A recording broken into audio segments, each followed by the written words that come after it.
معاذ بن جبل سے مروی ہے کہ آپ صلی اللہ علیہ وسلم نے حضرت معاذ بن جبل کو اپنی سواری کے پیچھے بٹھایا، پھر انہیں کہا، اے معاذ، کیا تمہیں علم ہے اتدری ما حق اللہ علی عبادہ، کیا تمہیں پتہ ہے، علم ہے کہ بندوں پر اللہ تعالیٰ کا کیا حق ہے؟ تو حضرت معاذ نے فرمایا، اللہ و رسولہ اعلم، مجھے تو علم نہیں ہے، اللہ اور اس کے رسول کو بہتر علم ہوگا۔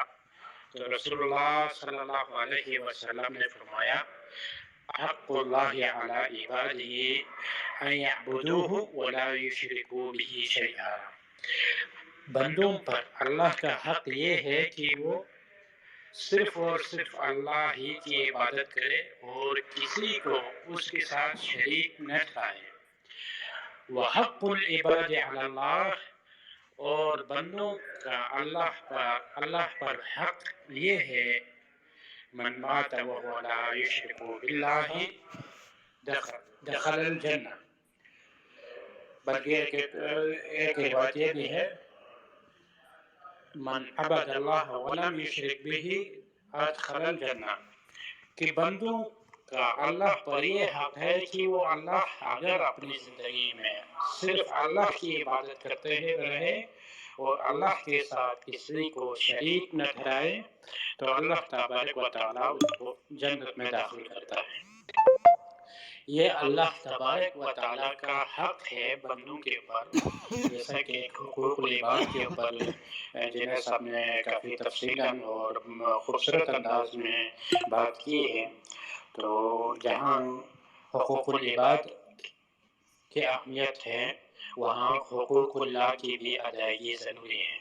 اللہ تعالیٰ کے حقوق میں سے سب سے اہم حق جس کی ادائیگی کے بغیر انسان کے فلاح اور اس کی کامیابی ناممکن ہے، وہ ہے اللہ تعالیٰ کی توحید، اور خصوصاً الوہیت میں جہاں بہت سارے لوگ شرکیات یا مختلف انداز میں انحراف کا شکار ہوتے ہیں، وہاں اللہ تبارک و تعالیٰ نے اس چیز کو بندوں کے اوپر اپنا بطور حقوق فرض کیا۔ بندہ جب تک رہے کہ وہ صرف اور صرف اللہ تعالیٰ کی عبادت کرے اور اپنی تمام تر عبادتوں کو صرف اور صرف اللہ تعالیٰ کے لیے خالص کیا جائے۔ ان عبادتوں میں سے جس چیز میں ہم لوگ بحیثیت مسلمان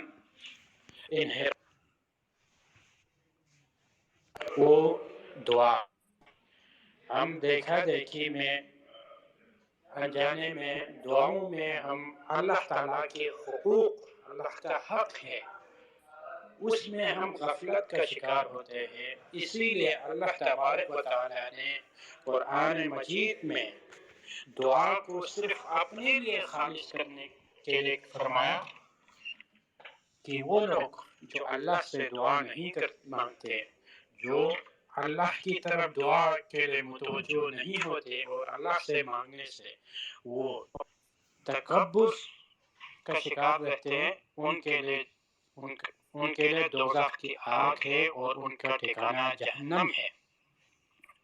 اور نبی کریم صلی اللہ علیہ وسلم نے فرمایا کہ اب دعا هو العبادہ، دعا ہی عبادت ہے، بلکہ دعا عبادت کی بہترین اور اعلیٰ ترین اقسام میں سے ہے، کیونکہ دعا کے اندر خوف بھی ہوتا ہے، امید بھی ہوتا ہے، تذلل ہوتا ہے، عجز ہوتا ہے، عاجزی ہوتا ہے، انکساری ہوتا ہے، یہ سب دلی قلبی باطنی عبادتوں میں شامل ہے۔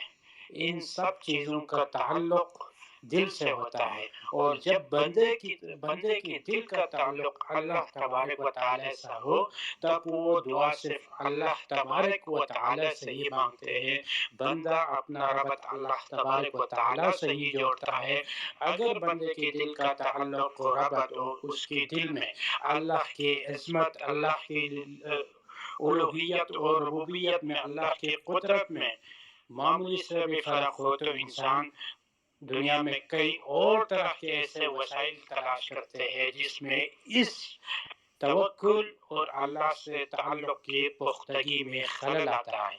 لہٰذا ہمیں جو سب سے آسان ترین عبادت اور سب سے بہترین عبادت، بلکہ ایک حدیث میں آیا ہے کہ وہ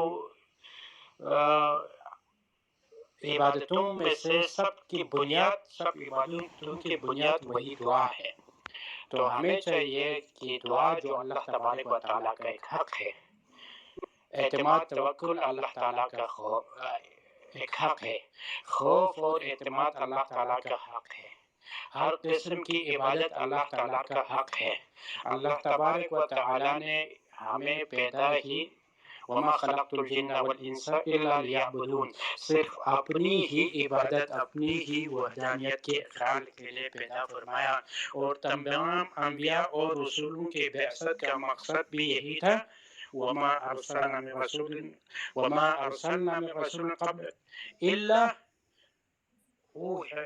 نوحی الیہ انہ لا الہ الا انا، کہ ہم نے آپ کے اوپر بھی اور آپ سے پہلے یعنی جتنے رسول آئے ہیں ان سب کی طرف یہی وحی کی کہ بتلائے، یہ حقیقت، یہ دعوت پہنچائے کہ عبادت کے لائق صرف اور صرف اللہ تعالیٰ کی ذات ہے، معبود برحق صرف اور صرف اللہ تعالیٰ کی ذات ہے، اور جتنے بھی معبود تھے، عبادت کی جتنی شکلیں مختلف انداز میں جن جن کے لیے کی جاتی ہے، وہ سب معبودان باطلہ ہے، ان کی کوئی حقیقت نہیں ہے۔ لہذا لا الہ الا اللہ کی بنیاد سب سے پہلے انکار ہے تمام معبودات باطلہ کا، اللہ کے علاوہ جن سب کی عبادت کی جاتی ہے ان سب سے انکار، پھر الا اللہ، اللہ کی وحدانیت اور عبادت کو صرف اور صرف اللہ تعالیٰ کے لیے خالص کرنے کا جو حق ہمارے اوپر ہے، اس کا اقرار زبان کے ساتھ، اور اس کے ساتھ ساتھ اس کا اثر ہمارے دل پر بھی ہونا چاہیے، اور اس کا اظہار ہمارے اعضاء پر بھی عمل کی صورت میں ہونا چاہیے۔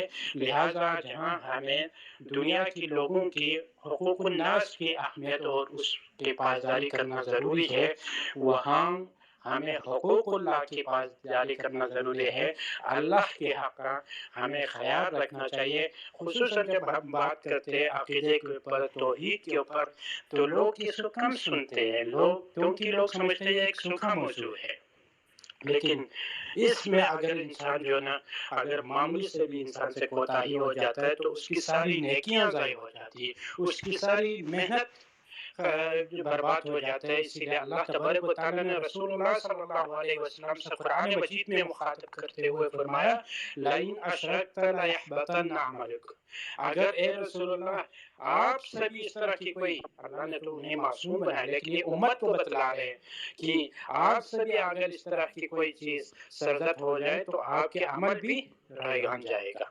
یہ ایک بہت خطرناک چیز ہے، اور اسی سلسلے میں جو آج کل 14 دسمبر کو جو 25 دسمبر کو جو کچھ ہوا، اور آگے نئے سال بھی آ رہے ہیں، تو ان کا عیسائیوں کا عقیدہ اسی میں جو وہ ایک تسلسل کی کڑی ہے، وہاں پہ ہمیں حد الامکان احتیاط کرنا چاہیے، کیونکہ اللہ کے حق میں جو چیز اللہ نے فرمائی یہ میرے لیے ہے، میرے علاوہ کسی کے لیے یہ چیز، یہ حق حاصل نہیں ہے، تو اس میں حد الامکان احتیاط کرنا چاہیے۔ اور اس کے ساتھ ساتھ ہمیں جب بھی دعوت دیں، جب بھی کہیں اسلام کی طرف بلائیں، اور ہم میں سے ہر ایک کو اپنے آپ کو سب سے زیادہ توحید کی اور عقیدے کی اصلاح اور توحید ربوبیت کی طرف دعوت دیتے رہنا چاہیے، کیونکہ توحید سے بڑھ کر، عقیدے سے بڑھ کر دنیا میں کوئی چیز نہیں ہے، کیونکہ توحید اور عقیدہ اللہ تعالیٰ کے حق کی بات کرتا ہے، اور اللہ تعالیٰ کی ذات کی طرف بلاتا ہے، اور اللہ تعالیٰ کے حقوق کی طرف یاد دہانی کراتا ہے۔ تو اللہ تبارک و تعالیٰ سے دعا ہے اللہ تبارک و تعالیٰ ہمیں حقوق الناس کو اور حقوق اللہ کو صحیح معنوں میں ادا کرنے کی توفیق عطا فرمائے، اور ہمارے دلوں میں اللہ کا جو حق توحید ہے اس پر مکمل طور پر عزم اور اطمینان کے ساتھ اور مکمل قوی یقین کے ساتھ اس پر عمل پیرا ہونے کی توفیق عطا فرمائے، اور ہم سب کے جملہ جو پریشانیاں ہیں اللہ انہیں دور فرمائے، اور ہمارے لاحصل بھائی ہے جو آج کل بیمار ہے، اللہ تبارک و تعالی انہیں اپنی خصوصی رحمتوں سے صحت کاملہ و عاجلہ عطا فرمائے۔ کوئی ہے یا دعا کرنا ہے؟ جی دعا کیجیے۔ اللهم لك الحمد بالإيمان ولك الحمد بالإسلام ولك الحمد على ما أنعمت علينا من نعمك الظاهرة والباطنة، لك الحمد حمدا كثيرا طيبا مباركا فيه.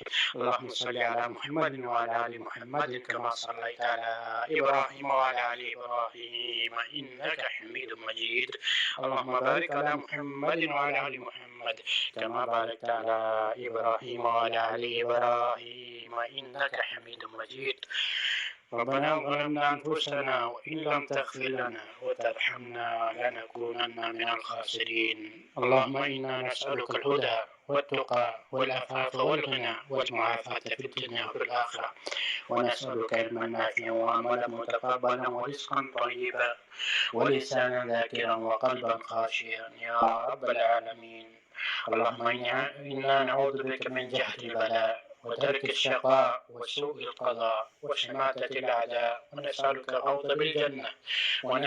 الفوز بالجنة ونعوذ بك من النار يا رب العالمين. اللهم أدخلنا الجنة وأعذنا من عذاب القبر ومن عذاب النار، وأدخلنا الجنة مع الأبرار يا رب العالمين.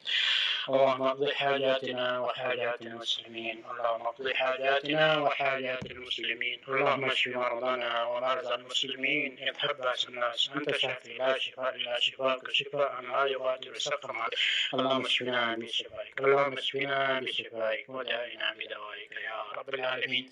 رب ارحمهما كما ربياني صغيرا، رب ارحمهما كما ربياني صغيرا، رب اجعلني مقيم الصلاة وذريتي ربنا وتقبل دعاء.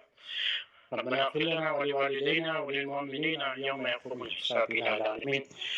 ہم سب کے بزرگ اس پیش بانی خیر کی بنیاد رکھنے والا ناصر بھائی بیمار ہے، العالمین اپنی خصوصی فضل و کرم سے انہیں صحت کاملہ عاجلہ عطا فرمائے، انہیں مکمل تندرستی عطا فرمائے یا رب العالمین. الہ العالمین اپنے خصوصی کرم سے انہیں صحتیاب کر دے یا رب العالمین. الہ العالمین ہم میں سے جو بیمار ہے، جس کے گھر میں بیمار ہے، جو مسلمان جہاں جہاں بیمار ہے، الہ العالمین انہیں صحت کاملہ عاجلہ عطا فرمائے. جہاں جہاں جو مسلمان پریشان ہیں ان کی پریشانی کو دور فرمائے یا رب العالمین. الہ العالمین ہمارے گھروں میں برکت عافیت ڈال دے، ہمارے کاروبار میں برکت دے یا رب العالمین. جو تعلیم حاصل کر رہے ہیں انہیں تعلیمی کامیابی حاصل کر دے.